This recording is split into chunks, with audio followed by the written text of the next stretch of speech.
Deer all, আমি doctor Afzalur Rahman, former director of the NICBD. আপনাদের সবাইকে আমি স্বাগত জানাচ্ছি আজকের পডকাস্টের উপস্থিত আছেন ডক্টর শফিক। উনি একজন স্বনামধন্য কার্ডিওলজিস্ট। উনি সিনিয়র কনসালটেন্ট ইউনিট হসপিটালে কর্মরত আছেন। Doctor, thank you for coming and joining with us in this podcast meeting. Shafiq, আমাদের সাথে একজন পেশেন্টও সংযুক্ত আছে। সো পেশেন্টেরও আমরা ফিডব্যাক নিব। তুমি কি মনে করো, এটা কিন্তু ফর্মাল কিছু না, এটা ইনফর্মাল, এবং যার মাধ্যমে পডকাস্টের মাধ্যমে প্রত্যেকটা মানুষ, সাধারণ মানুষও উপকৃত হবে এবং ডে টু ডে প্র্যাকটিক্যাল লাইফে সেটা কিন্তু অ্যাপ্লিকেশন করা যাবে। আমাদের আজকের পডকাস্টের যে বিষয়বস্তু সেটা হাইপারটেনশন নির্ণয় এবং সঠিকভাবে মেজারমেন্ট। সো নির্ণয়ের ব্যাপারে কি তুমি কিছু বলবা? ব্লাড প্রেশার আমাদের কেন আমরা মাপবো, এটাই প্রথমে যদি স্যার একটু বলি। স্যার, ব্লাড প্রেশার এই জন্যই মাপবো যে পেশেন্টের হাইপার টেনশন আছে কিনা, এবং হাইপার টেনশন থাকলে এটা কীভাবে আমরা কন্ট্রোল করতে পারবো, সঠিক উপায়ে কন্ট্রোল করতে পারবো। এখন যদি আমরা নির্ণয় না করতে পারি তাহলে আমরা জানলাম না, আর এটা যদি সঠিকভাবে পরিমাপ করতে না পারি তাহলে আমি এই ব্লাড প্রেশার কন্ট্রোল করতে পারবো না। আপনি দর্শকরা সবাই জানলে অবাক হবেন যে আমাদের অর্ধেক পেশেন্ট স্টিল হাইপারটেনশন ডায়াগনোসিসই হয় না, এবং যাদের ডায়াগনোসিস হয় তাদের অর্ধেক পেশেন্ট হাইপারটেনশন কন্ট্রোল হয় না। এর পিছনে বহুবিধ কারণ আছে, তার মধ্যে উল্লেখযোগ্য একটা কারণ হচ্ছে আমরা অনেক সময় সঠিকভাবে ব্লাড প্রেশার পরিমাপ করতে জানি না। সেটা একটা বড় কারণ স্যার। না, সেটা একটা ব্যাপার আছে, পরিমাপ করতে সেটা মানে বললেও শুধু একটা কারণ বললেও ভুল হবে, কারণ অ্যাওয়ারনেস একটা ব্যাপার আছে। Definitely sir. নাম্বার 2 হলো কি ব্লাড প্রেশারের যে কন্ট্রোল করতে হবে সেগুলো বিষয় আছে। একটা বিষয় তো আমরা সবাই জানি, বা আমাদের কাছে প্রতি মুহূর্তেই আমরা কি চেম্বারে আমরা রোগীদের এক্সপ্লেন করি না যে ব্লাড প্রেশার একটা হলো কি মারাত্মক কমপ্লিকেটেড ডিজিজ, মরণঘাতী ডিজিজ আমরা বলতে পারি, সহজভাবে বলে মরণঘাতী ডিজিজ, এবং যেটা কিডনিকে অ্যাফেক্ট করে, যেটা লাংস হার্টকে অ্যাফেক্ট করে, যেটা ব্রেনকে অ্যাফেক্ট করে, পেরিফেরাল ব্লাডকে অ্যাফেক্ট করে। তার মানে একটা পেশেন্ট স্ট্রোক হতে পারে, একটা পেশেন্ট হার্ট অ্যাটাক হতে পারে, অত পেরিফেরাল ইভেন কিডনি ড্যামেজ হয়ে যেতে পারে। কাজেই এই জিনিসগুলো কিন্তু আমাদের মানুষকে বলতে হবে। তার মানে যে আচ্ছা, আমরা সোজা ভাষায় কত হইলে রোগীটাকে হাইপারটেনশন বলে থাকি। একটা হলো কি নর্মাল ব্লাড প্রেশার, আর সহজ ভাষায় মানুষের বোঝার জন্য কত হইলে আপনার ব্লাড প্রেশারটা বলে থাকে। আমি জানি যে ক্ষেত্র বিশেষে ব্লাড প্রেশার ভেরিয়েশন হইতে পারে, সেটাকে আমি বাদ দিলাম, কিন্তু সাধারণ মানুষের জন্য 120/140, do you agree for that, or do have any? 140/90 অথবা তার উপরে থাকলে আমরা সাধারণত হাইপার টেনশন বলি। তবে ইদানিং কোনো কোনো গাইডলাইন বলছে যে 130/80 নিচে রাখবার জন্য, 140/90 না। এই ব্লাড প্রেশারটুকু আমরা একটু কন্ট্রোল করতে চাই। কারণ হচ্ছে দেখা গেছে যে মানুষের ব্লাড প্রেশার যত লোয়েস্ট টলারেবল থাকে তার কমপ্লিকেশন সবচেয়ে কম হয় স্যার। তার মানে যে আমরা কি এভাবে বলতে পারি তাহলে যে আমরা যদি হাইপারটেনশন বলতে চাই তাহলে 90 ডায়াস্টোলিক এবং সিস্টোলিক 140, কিন্তু যখন আমরা ব্লাড প্রেশার নিয়ন্ত্রণ করব তখন ব্লাড প্রেশার আমাদের থাকতে হবে, ডিজায়ার্ড লেভেল থাকতে হবে 130 সিস্টোলিক অ্যান্ড ডায়াস্টোলিক 80 or 90 নিচে, what ever may be that. এবং কিডনি রোগীদের ক্ষেত্রে আরও কম থাকতে হবে, তাই তো? কিডনি ডায়াবেটিক পেশেন্ট তাদেরকে ব্লাড প্রেশার আরও নিচে রাখতে হবে। সেটা ব্লাড প্রেশার বাড়ানোর পদ্ধতি কি, এই ব্লাড প্রেশার কমানোর কন্ট্রোল করার উপায় কী কী? সঠিক প্রথমত স্যার, আমরা ব্লাড প্রেশার আসলে তার বেশি কিনা একটা এপিসোডে ব্লাড প্রেশার দেখেই আমরা বলবো না যে পেশেন্ট হাইপারটেনসিভ স্যার। আমাদেরকে অন্তত কয়েকটা এপিসোডে পেশেন্টকে দেখতে হবে যে সত্যি সত্যি পেশেন্টের ব্লাড প্রেশার বেশি আছে কিনা স্যার। জাস্ট একটা পেশেন্ট যখন আমার চেম্বারে আসে তখন তার ভেতরে অনেক অ্যাগনি কাজ করে, ভয় কাজ করে, টেনশন কাজ করে, অথবা উনি তাড়াহুড়ো করে আমার চেম্বারে আসছেন, মেবি উনি দোতলার সিঁড়ি ভেঙে আসছেন। সো দেখা যেতে পারে আমি যখন ব্লাড প্রেশার তড়িঘড়ি করে মেপে ফেলাম, তার ব্লাড প্রেশার পেয়ে গেলাম 160/90। তো আমরা এই পেশেন্টটাকে হাইপারটেনসিভ বলবো কিনা? তো সংজ্ঞা অনুযায়ী হাইপারটেনশনের সংজ্ঞা হচ্ছে persistent elevation of blood pressure, অর্থাৎ ব্লাড প্রেশার বেড়ে যাবে এবং বেড়েই থাকবে, এটা কখনোই বেসলাইন টাচ করবে না। এটা হচ্ছে হাইপারটেনশনের সংজ্ঞা স্যার। কিন্তু ব্লাড প্রেশার বেড়ে গেল এবং আবার কমে স্বাভাবিক হয়ে গেল, স্বাভাবিক চলছে, আবার হঠাৎ করে বেড়ে গেল, this is anxiety or tension. কারণ এংজাইটি বা টেনশনে ব্লাড প্রেশার সাময়িকভাবে বেড়ে যায়, যখন এংজাইটি টেনশন কমে যায় তখন ব্লাড প্রেশার কমে যায়।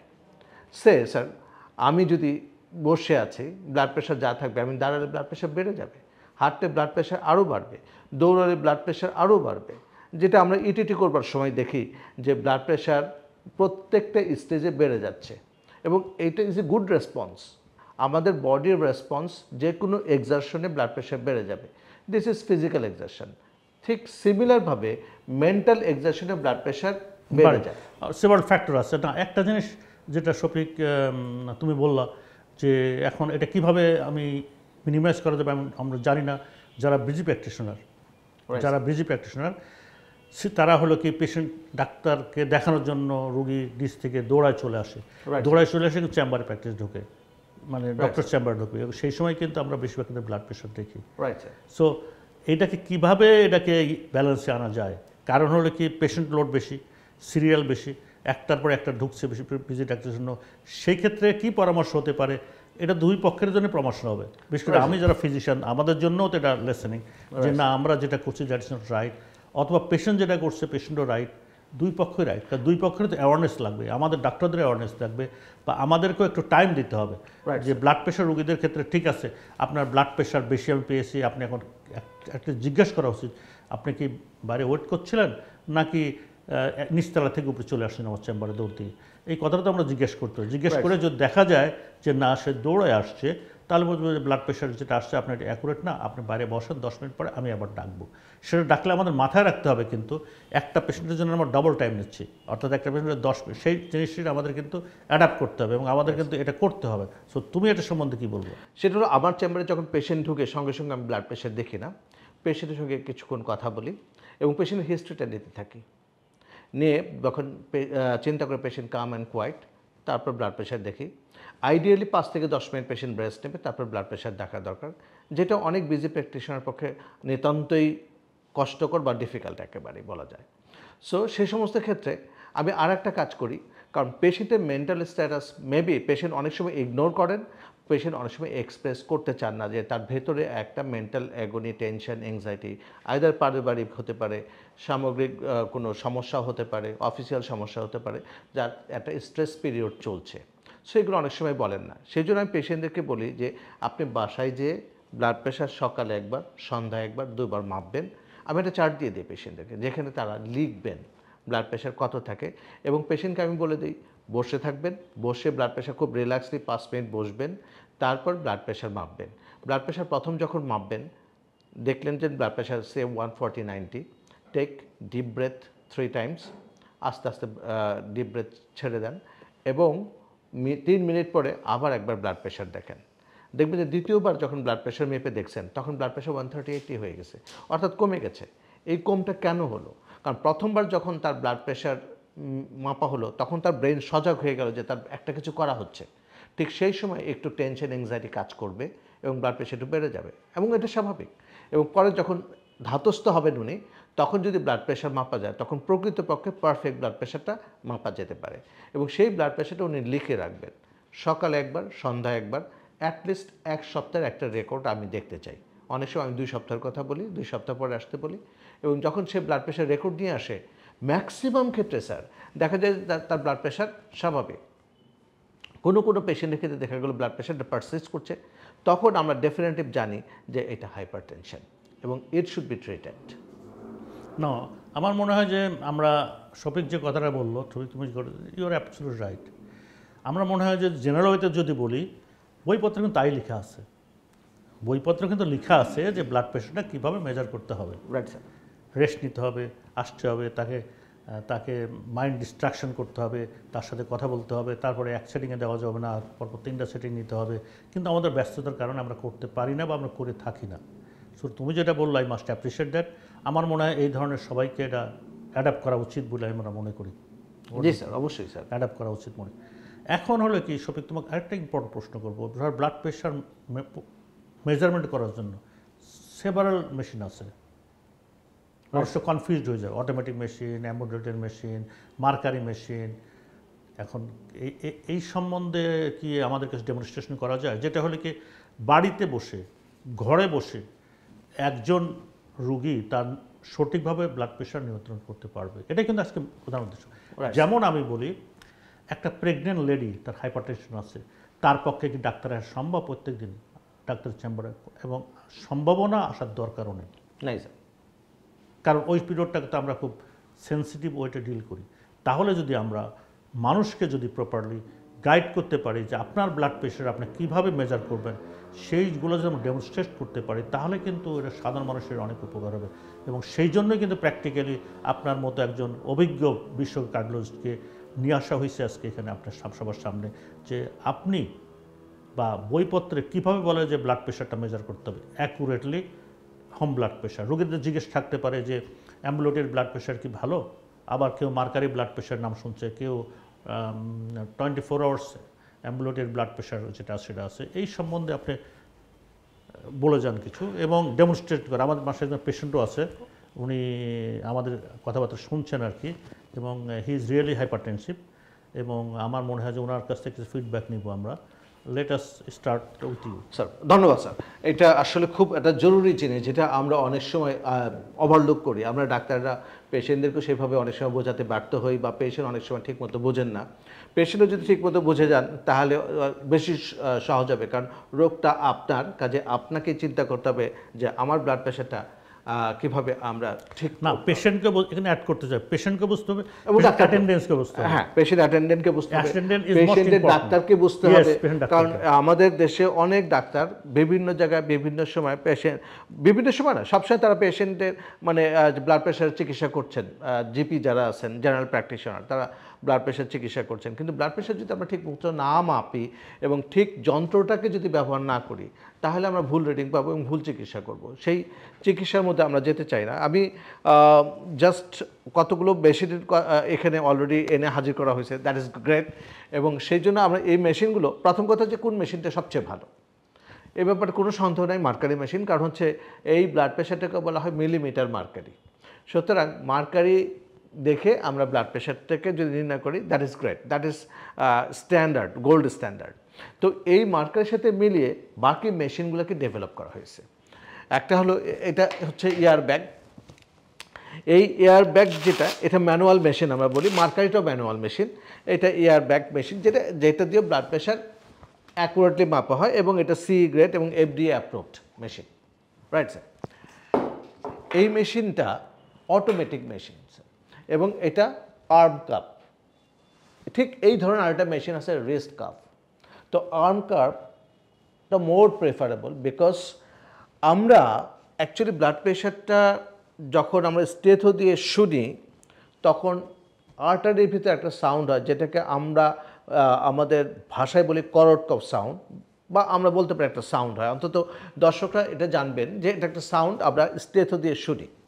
তো স্টেথো দিয়ে যখন প্রথম সাউন্ডটা শুনি, আমরা প্রথমত ব্লাড প্রেশার বাড়িয়ে নেই, অর্থাৎ আর্ম কাপটাকে ফুলাই, এবং এই মিটারে আমরা দেখতে থাকি যে ব্লাড প্রেশার বাড়ছে। তো ব্লাড প্রেশার যখন বাড়ে, আমি এটা সাধারণ মানুষের জন্য বলছি, ডাক্তারদের জন্য কিছুটা উপকার হবে, কিন্তু ডাক্তারদের আরও মেটিকুলাসলি দেখতে হবে, যে পালসটা দেখবে, পালস ডিসঅ্যাপিয়ার করার পর 220 মিলিমিটার উপরে তুলতে হবে ব্লাড প্রেশার। কিন্তু সাধারণ মানুষরা আমরা বলি যে ব্লাড প্রেশারটা আপনার তুলেন, অ্যাটলিস্ট 160-80 তুলে নেন, তারপরে স্টেথো দিয়ে ব্লাড প্রেশার স্লোলি কমাতে থাকেন, এবং ব্লাড প্রেশার যখন ফার্স্ট সাউন্ডটা শুনতে পাবেন, that is the systolic blood pressure, অর্থাৎ উপরের ব্লাড প্রেশারটা। এবার ডায়াস্টোলিক বা নিচের ব্লাড প্রেশারটা কখন হবে? যখন এটা কমতে কমতে কমতে কমতে আপনি শব্দ শুনছেন, এক পর্যায়ে শব্দটা শুনতে পাচ্ছেন না, সেই শব্দটা হচ্ছে ডায়াস্টোলিক ব্লাড প্রেশার বা নিচের ব্লাড প্রেশার, সাধারণ ভাষা আমরা যদি বলতে। তো নিচের ব্লাড প্রেশারটা আমরা বুঝে গেলাম। তো এখন এই মেশিনটা হলো manual machine, air cup machine. এই মেশিনটা আমরা অনায়াসেই, এটা বেশিরভাগ ক্ষেত্রে ডাক্তারের চেম্বারে থাকে, কিন্তু বাড়িতে এটা একজনের পক্ষে এই ব্লাড প্রেশার নিজেরটা দেখাটা এবিট ডিফিকাল্ট, এটা সম্ভব না। এখন এইখানে আমরা একটা স্টেথো ব্যবহার করি। স্টেথো হচ্ছে এইটা, যেটা ওইটার ক্ষেত্রে এটা কানে দিয়ে তারপর আমরা শুনি। কিন্তু আমি যদি স্টেথো ব্যবহার করতে না জানি বা স্টেথো ব্যবহার করতে চাই না, তাহলে একটা অটোমেটিক মেশিন ব্যবহার করতে পারি। এখন এই অটোমেটিক মেশিন প্রায়শই আমাদের হসপিটালে আমরা চেম্বারে থাকাকালীন সময় পেশেন্টরা বলেন যে এই মেশিনের রেজাল্ট কি সঠিক কিনা। বেশিরভাগ ক্ষেত্রে সঠিক স্যার, কারণ এই মেশিনটা FDA অ্যাপ্রুভড, সি অ্যাপ্রুভড, কাজেই দ্যাট ইজ ইউরোপিয়ান মার্কেটে এটা অ্যাপ্রুভাল পেয়েছে, এবং আমেরিকান মার্কেটে এটা অ্যাপ্রুভাল পেয়েছে। সুতরাং এই মেশিনটা ডেফিনেটলি ভালো রেজাল্ট দেয়। এখন ভালো রেজাল্ট যে দিচ্ছে সেটা আপনি কীভাবে বুঝবেন? প্রথম কথা হলো এইখানে আমরা কোনো স্টেথো ব্যবহার করি না। তাহলে এই মেশিনটা কীভাবে ব্লাড প্রেশারকে ডিটেক্ট করে? ডিটেক্ট করার ক্ষেত্রে যদি এই জায়গাটা সবচেয়ে বড় ভুল করি আমরা, যারা আমরা রুগী তারা এইটাকে ঠিক মতো জায়গায় লাগাতে পারি না। আমি যদি একটু এই রুগীর কাছে যদি আমরা একটু আসি, আপনি দয়া করে এইটা খুলবেন। আমরা চাইব যে স্টেথোটা আমরা এখানে কোনো কাপড় রাখবো না, সো দ্যাট আমরা পারফেক্ট শব্দটা শুনতে পাই। আমরা এই কাপটা ওনার না, এটার সাথে শব্দ শোনার কোনো এখানে শব্দ শোনার প্রয়োজন পড়বে না, বাট আপনাকে প্লেস করতে হবে, প্লেসমেন্টটা শুড বি পারফেক্ট। আমরা এটাকে প্লেস করে দিলাম। এখন প্লেস করে দিলাম, এরপরে আমি ব্লাড প্রেশারটা রিডিং নেব। এখন এইটাকে আমরা যদি ব্লাড প্রেশার রিডিং নেই, এখন এটা কি পারফেক্ট রেজাল্ট দিবে কিনা? প্রথম কথা হলো এইখানে একটা সেন্সর আছে। এই সেন্সরটাকে আমরা কিভাবে বুঝবো? এইখানে একটা অ্যারো চিহ্ন আছে, এখানে লেখা আছে মার্ক। এটা সব জায়গায় এই অ্যারো চিহ্ন না, এটা যে বৃত্তাকার চিহ্ন আছে, এই বৃত্তাকার চিহ্ন সবটাতে নাও থাকতে পারে। কোনোটাতে অ্যারো চিহ্ন থাকতে পারে, কোনোটাতে আর্টারি অথবা ART এই শব্দগুলো লেখা থাকতে পারে। That is the sensor. এই যে আমরা স্টেথোতে যেটা শুনি, এই মেশিনটা এই সেন্সরের মাধ্যমে সেটাকে শুনে বা দেখে। তো কাজেই এই সেন্সরটা যদি আমরা ঠিক জায়গায় লাগাতে না পারি, প্লেস করতে না পারি, তাহলে রেজাল্ট ঠিক দেবে না। প্রয়োজনে আমরা একবার দেখে নিলাম। রাইট নাও আমরা এখানে ব্লাড প্রেশার দেখতে পেলাম 108/78, অর্থাৎ উপরের ব্লাড প্রেশারটা 108, নিচের ব্লাড প্রেশারটা 78, সিস্টোলিক ডায়াস্টোলিক। রাইট, আমরা পেয়ে গেলাম। এখন উনি এই মুহূর্তে অ্যাংজাইটি টেনশনে বা কোনো কিছুর কারণে ব্লাড প্রেশার হয়তো বেড়ে থাকলো, তখন আমরা একটা সেকেন্ড মেজারমেন্ট নেব, যেটা আমরা অলরেডি বলে ফেলছি। তার আগে আমরা কতগুলো জিনিস পেশেন্টকে আশ্বস্ত করব। এই হাতটা টেবিলের উপরে খুব আলতো করে বসিয়ে রাখবেন, যেন উনি এটাকে স্টিফ না করেন। জাস্ট হাতটা টেবিলের উপরে রেস্ট কন্ডিশনে থাকবে এবং উনি রেস্টে থাকবেন। তারপর আমরা এই কাপটা করব। এখন আমরা যদি আরেকটু দেখিয়ে দেই, আমরা এই অ্যারো চিহ্নটাকে ঘুরিয়ে এই পাশে দিলাম, কারণ আমি তো জানি না অ্যারো চিহ্ন দরকার কি, অ্যারো চিহ্নটা প্রয়োজন কি সেটা আমরা জানি না। এইটাকে আমরা যদি আরেকটা মেজারমেন্ট নেই, দেখে কত আসে স্যার। তো বেশিরভাগ অনেক পেশেন্ট, আমি যতজন পেশেন্ট এই মেশিন ব্যবহার করে তার অন্তত 80% পেশেন্টকে আমরা পেয়েছি যারা এই সেন্সরটাকে এটা জানেন না। এই সেন্সরটা যে একটা আছে, সেটা যে ঠিক মতো জায়গায় লাগাতে হবে, এই ব্যাপারটাই তাদের ভেতরে নাই, যে কারণে অনেক ক্ষেত্রেই রেজাল্টটা উল্টো পাল্টা দিতে পারে। কারণ হচ্ছে এই সেন্সর এরিয়ার কাছাকাছি থাকলেও সে রেজাল্ট মোটামুটি দেবে, আর যদি খুব বেশি দূরে চলে যায়, উল্টো দিকে চলে যায়, তাহলে রেজাল্ট একেবারেই উল্টো পাল্টা হতে পারে। এখন কত আসলো? আমরা দেখছি স্যার মোটামুটি কাছাকাছি আসছে। এখানে সিস্টোলিক ব্লাড প্রেশারটা একটু বেশি আসছে স্যার। সিস্টোলিক ব্লাড প্রেশার 115 আসছে, আগে ছিল 108। সুতরাং এই রেজাল্টটা আমি নেব না আগেরটা নেব? ডেফিনেটলি আমি আগেরটা নেব, কারণ আগের সেন্সরটা এইখানে আমরা যদি একটু বিষয়টাকে একটু দেখিয়ে দেই, এইখানে একটা রক্তনালী আছে যেটাকে আমরা বলি ব্রাকিয়াল আর্টারি স্যার, যেটার ওপরে যেখানে আমরা মূলত সাউন্ডটাকে শুনতে পাই। কাজেই এই জায়গাটা কোনটা? আমরা যদি এই নখটাকে চিন্তা করি, লিটল ফিঙ্গার, ঠিক সেই বরাবর আমরা উপরে উঠে যাব। এইখানে থাকে এই ভাঁজটার উপরে এলবো, এই এলবোর ভাঁজের উপরে এই রক্তনালীটাকে পালপেট করা যায়।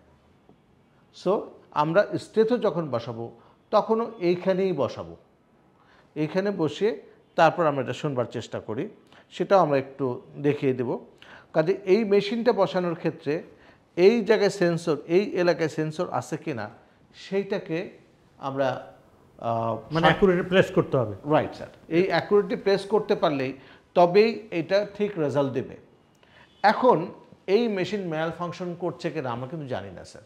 হতে পারে অটোমেটিক মেশিন ম্যাল ফাংশন করছে, মেশিনের সমস্যার জন্য ম্যাল ফাংশন হচ্ছে, তো ইন দ্যাট কেস এরোনিয়াস রেজাল্ট আসতে পারে।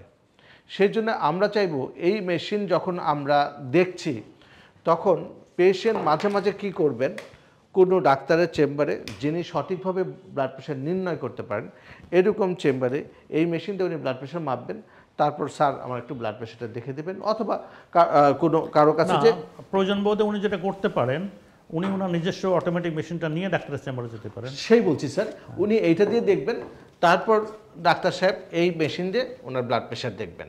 এটাও পারফেক্টভাবে আমরা এখানে বসাবার চেষ্টা করব। খেয়াল রাখবেন এখানে যে আর্টারি শব্দটা আছে, এখানে একটা অ্যারো চিহ্ন আছে, কাজে এটা আমরা এই জায়গায় প্লেস করব। তারপর আমরা আমাদের মতো করে যেটা করি সেটা হলো, প্রথমত আমরা স্টেথো আগে নেই না, আমরা এইখানে একটা রক্তনালী আছে সেটাকে বলি রেডিয়াল আর্টারি, যেখানে মূলত আমরা পালস দেখে থাকি স্যার। রেডিয়াল আর্টারিতে আমরা যেটা করি, যেটা এক্সপার্টরা করতে চান বা করা উচিত, সেটা হলো প্রথমত আমরা প্রেশার তুলতে থাকি। আমি ঠিক 110 কাছে এসে আমরা দেখলাম ব্লাড প্রেশার, এখানে পালসটা পাওয়া যাচ্ছে না, পালস ডিজিঅ্যাপিয়ার করে যাচ্ছে। That is the systolic blood pressure. Right sir, কিন্তু আমি এইখানে এখনও করছি না, আমি এর থেকেও 20 মিলিমিটার ব্লাড প্রেশার উপরে তুলে দিলাম স্যার, তুলে এটা আস্তে আস্তে ছেড়ে দিচ্ছি স্যার। আমি ঠিক 100-তে যে তার একটা যে হাতে পালস পেলাম, তাহলে এই পদ্ধতিতে আমরা তার সিস্টোলিক ব্লাড প্রেশারটাকে এনশিওর করলাম। প্রকৃতপক্ষে তার systolic blood pressure around 100। So এই ব্লাড প্রেশারটা 5 millimetre 10 millimetre in the meantime বাড়তে পারে এবং কমতে পারে because of the mental anxiety or tension. এরপর আমি স্টেথোটা কানে তুলব। এখানে আরেকটা জিনিস বলে রাখি, এটা ডাক্তাররা সবাই জানেন, সিস্টাররাও জানেন, কিন্তু অনেক সময় সাধারণ মানুষ জানেন না। এই স্টেথোটা সামনের দিকে এরকম বেঁকে থাকবে, এই অবস্থা আমরা কানে লাগাবো, কারণ আমাদের কানের ওরিয়েন্টেশনটা এইরকম, স্টেথোটা এইভাবে তৈরি। আমরা যদি স্টেথো এইভাবে লাগাই তাহলে এটা কানের মধ্যে ঠিক মতো বসবে না, রাইট? কাজে স্টেথোটা এইভাবে থাকবে, দ্যাট ইজ ভেরি ইম্পর্ট্যান্ট। আমরা কানের মধ্যে এটা লাগিয়ে নিলাম, তারপর আমরা স্টেথোটাকে এখানে প্রেস করলাম। এরপরে আমরা ব্লাড প্রেশার তুলব। আমি অলরেডি জানি তার সিস্টোলিক ব্লাড প্রেশার 100, সুতরাং আমি তার ব্লাড প্রেশার 120 বা 130 তুলে দেব, তারপর স্লোলি আমরা এটাকে ছাড়ব।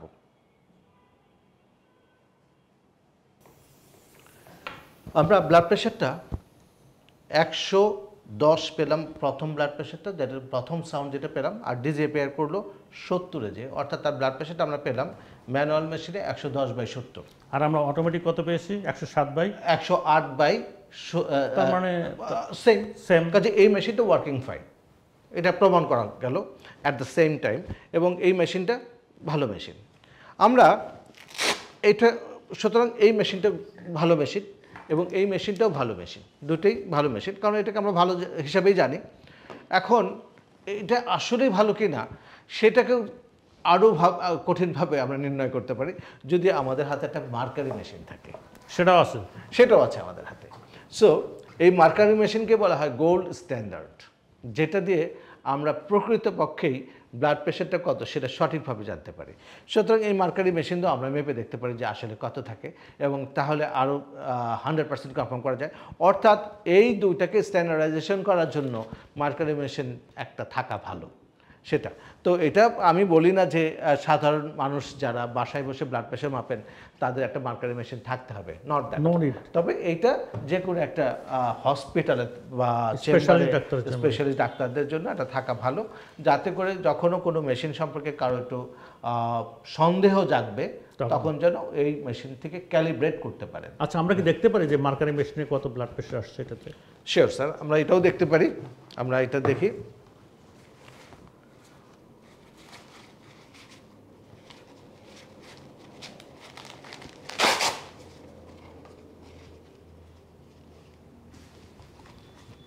আমরা যদি এখান থেকে একটু হাতটা ঢুকিয়ে দিই,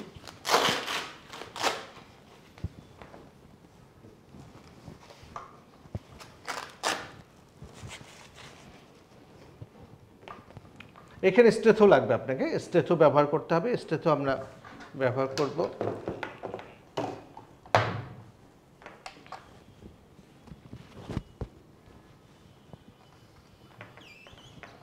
যদি ক্যামেরা হলো কি যে এই যে আমরা এখানে ধরতে পারি ক্যামেরাটাকে, তাহলে আমরা ব্লাড প্রেশার মাপার জন্য যে যন্ত্রটা সেটা কার্ডিয়াক লেভেলে রাখতে হবে নাকি, একটা কথা বলেন। ব্লাড প্রেশারের মেশিনটা যদি সেই লেভেলে রাখা যায় সবচেয়ে ভালো। সেই জন্য আমরা অনেক সময় এই যে ঠিক এই মিটারটাকে আমরা এইখানে লাগিয়ে দিই। এখানে লাগিয়ে দেওয়ার যেটা ব্যবস্থাও আছে, ক্লিপ আছে, সেই ক্লিপ দিয়ে আমরা এখানে লাগিয়ে রাখতে পারি, দ্যাট ইজ গুড। আর মার্কারি মেশিনের ক্ষেত্রে ওই লেভেলে তোলা সম্ভব না, but still it is in the same level sir, সেটা হলে সবচেয়ে ভালো। আমরা স্টেথো এখানে দিয়ে আমরা এখানে সিমিলারলি সেমভাবে আমরা স্লোলি আমরা ব্লাড প্রেশার তুলব। এখানে আমরা শব্দ আমরা তুলে ফেললাম, এরপরে স্লোলি এটা ছাড়বো। কতটুকু, মানে সেকেন্ডে 2 মিলিমিটার করে নামবে সেরকম। আমরা এই মেশিনে পেলাম 105/70। 105/70, রাইট। তার মানে all the blood pressure machine are good. যে পেশেন্ট আছে ডক্টর মিস্টার নাজমুল, তোমাকে একটা প্রশ্ন জিজ্ঞেস করবো। তোমার তো ব্লাড প্রেশার বুকছো অনেকদিন থেকে, কতদিন থেকে ব্লাড প্রেশার বুকছো? আমার ব্লাড প্রেশার 1.5 বছর। 1.5 বছর। এই 1.5 বছরের মধ্যে ব্লাড প্রেশার কি তোমার সবসময় কন্ট্রোলে ছিল, নাকি মাঝে মাঝে কন্ট্রোলে থাকে মাঝে মাঝে কন্ট্রোলে থাকে না, যখন থেকে আমি মেডিকেশনটা শুরু করেছি, ওষুধ খাওয়া শুরু করেছি, তখন থেকে কন্ট্রোল থাকে। কন্ট্রোলই থাকে এবং তুমি অ্যাওয়ার যে ব্লাড প্রেশার কন্ট্রোল রাখতে হবে। জি জি জি এবং স্যার। তুমি ব্লাড প্রেশার কন্ট্রোল রাখতে হবে, কেন রাখতে হবে ক্ষতিকারকটা জানো। জি স্যার। এবং এই জন্য তুমি কেয়ারফুল, এবং মাঝে জি, মধ্যে হয়তো ডক্টরের পরামর্শ অনুসারে তুমি ব্লাড প্রেশারটা নিয়ন্ত্রণ জি, করো, ওষুধটা অ্যাডজাস্ট করে নাও, তাই তো না? জি স্যার। শফিক, জি, স্যার। তোমার কাছে আমার শেষ প্রশ্ন যে এই ব্লাড প্রেশার নিয়ন্ত্রণ করা, কন্ট্রোলে রাখা, যেমন আমাদের পেশেন্ট নাজমুল যে আসে সে বললো তার ব্লাড সরাসরি নিয়ন্ত্রণে থাকে, সো কতটুকু ইম্পর্টেন্ট, এর ক্লিনিক্যাল ইম্প্যাক্টেশনটা কি? ধন্যবাদ স্যার। স্যার আমি একটা উদাহরণ দিই স্যার। আমি চেম্বারে আছি, তো একজন পেশেন্ট আমার চেম্বারে ঢুকলেন, তো আমি ব্লাড প্রেশার মেপে দেখলাম ব্লাড প্রেশার বেশি। আমি মানে কিউরিওসিটিতে পেশেন্টকে জিজ্ঞাসা করলাম, ব্লাড প্রেশার কি আপনার আগে থেকে আছে? সো ব্লাড প্রেশার মানে আমরা যখন চেম্বারে পাই, সত্যিকার অর্থে দেখা যায় যে তার আগে ব্লাড প্রেশার ছিল না, সে হয়তো 7 দিন আগেও মেপেছে, তার ব্লাড প্রেশার নর্মাল ছিল। কিন্তু পেশেন্টকে জিজ্ঞাসা করা মাত্র বলে যে হ্যাঁ আমার ব্লাড প্রেশার আগে থেকেই। তো ওষুধ কী খান? পেশেন্ট বলে যে আমিও কোনো ওষুধ খাই না। কেন ওষুধ খান না? পেশেন্ট বললেন যে তার তো কোনো কষ্ট হচ্ছে না। এইটাই ফ্যাক্ট স্যার। ব্লাড প্রেশার সত্যিকার অর্থে যাদের ব্লাড প্রেশার বেশি তারা কোনো কষ্ট অনুভব করেন নাই, সেই জন্য ব্লাড প্রেশারকে হাইপার টেনশনকে বলা হয় সাইলেন্ট কিলার। তো পেশেন্টকে জিজ্ঞাসা করলাম আপনি অশিক্ষিতের মতো কথা বলছেন কেন? পেশেন্ট আমার উপর একটু চটে গেলেন স্যার। কারণ হচ্ছে পেশেন্টকে অশিক্ষিত বলাটা আসলে অন্যায় হয়েছে, কিন্তু উনি এই ব্যাপারে অশিক্ষিত, এই ব্যাপারে কোনো সন্দেহ নাই। তো আমি ওনার জানলাম যে উনি একজন বেসরকারি কলেজের প্রিন্সিপাল সাহেব। তো আমি তাকে বললাম যে আপনি আপনার জায়গায় খুবই শিক্ষিত, কিন্তু এই জায়গায় আপনি একেবারে অশিক্ষিতের মতো কাজ করেছেন। কারণ ব্লাড প্রেশার নিয়ন্ত্রণ না থাকলে আপনার অনেক বড় কঠিন সমস্যা হতে পারে। আপনার কিডনি নষ্ট হয়ে যেতে পারে, আপনার হার্ট অ্যাটাক হতে পারে, ব্রেনে স্ট্রোক হতে পারে, চোখ নষ্ট হয়ে যেতে পারে। তো আপনার যদি কিডনি নষ্ট আপনি কী করবেন? তখন পেশেন্ট একটু নরম হলেন। আমি ওনাকে কিছু ইনভেস্টিগেশন দিলাম। ইনভেস্টিগেশন বিকেলবেলা যখন পেলাম তখন ওনার creatinine level already high, more than 2.5। So আমি নিজেই খুব কষ্ট পেলাম রুগীর জন্য, এবং রুগী তখন ভীষণভাবে বিমর্ষ হয়ে গেলেন। তো এই বিমর্ষতা আমরা চাই না স্যার, কারণ একটা পেশেন্ট যখন কিডনি নষ্ট হয়ে যায় তখন যে ডায়ালিসিস করে, আমি দেখেছি স্যার অনেক পেশেন্ট যারা গাড়ি নিয়ে ডায়ালিসিস করতে আসছেন, বড় অট্টালিকায় থাকেন, কিন্তু শেষ দিকে এসে গাড়িটাও বিক্রি করে ফেলছেন। অট্টালিকা হয়তো নাই, এখন হয়তো টিনের ঘরে উঠে গেছেন। সো এই যে কষ্টকর অবস্থাটা, সেটা আমরা চাই না। পেশেন্টের নিজস্ব পকেট থেকে খরচ হচ্ছে, গভর্নমেন্টের পকেট থেকে খরচ করতে হচ্ছে। তো এই জায়গাটাতে আমরা যেতে চাই না। আমরা চাই প্রিভেনশন, যাতে ব্লাড প্রেশার না হয়, অথবা হলে ব্লাড প্রেশার রিলেটেড কমপ্লিকেশনসগুলো না হয়, সেগুলোকে আমরা প্রিভেন্ট করতে পারি। Thank you. আমার মনে হয় আজকে যে পডকাস্ট মিটিংটা আমরা করলাম, এটা আমার মনে হয় সবার জন্য, সব শ্রেণীর জন্য, সাধারণ মানুষের জন্য, হেলথ কেয়ার প্রফেশনের জন্য, ইভেন আমি বলবো ডাক্তারদের জন্য, ইভেন আমার জন্য মনে হয় শিক্ষণীয় কিছু আছে। এবং পেশেন্ট হিসাবে যেটা দেখলাম, পেশেন্ট হিসাবে Nazmul is very brilliant patient আমি বলবো। আমরা চাই সব পেশেন্টগুলো এরকমই হোক, যাদের ব্লাড প্রেশার খুব যাদের ব্লাড প্রেশার বেশি। চমৎকার কন্ট্রোল থাকে। সুতরাং আমার মনে হয় যে দর্শকবৃন্দ আপনারা ভিডিওটা দেখবেন এবং বেশি বেশি আপনারা শেয়ার করবেন এবং ভবিষ্যতে আমাদের আবার হেলথ আওয়ারে পডকাস্টটা দেখার জন্য আপনারা আমন্ত্রণ করবেন।